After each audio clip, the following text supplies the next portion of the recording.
દોસ્તો કાકડીનું બિયારણ થોડુંક ખરાબ આવી ગયેલું છે, કા પછી થાણાવાળાનો પ્રોબ્લેમ હોય. એક મેકીને એક ઉગેલું છે, બાકી અમારે ચક્કરટેટી છે બાકી ખતરનાક. એક એક છોડવે 60 ફૂલ, એક એક છોડવે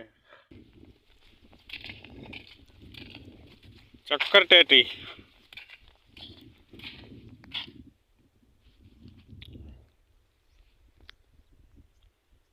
અને બધા વેલા ભેગા થઈ છે પાટલા મેં.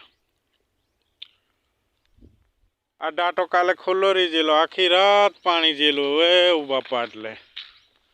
આ પાટલે પડી ગયેલો હા મહેડે સુધી, મને લાગેલું ડીપ મેં જાય એમ. તો આ ડાટો પાણી ભરવાવાળા ખુલ્લો મેકીને નાહી જેલા વેલા. અલી ઓઈડેથી પાણી ભરાવે અહીં રહેવાનું અમારે.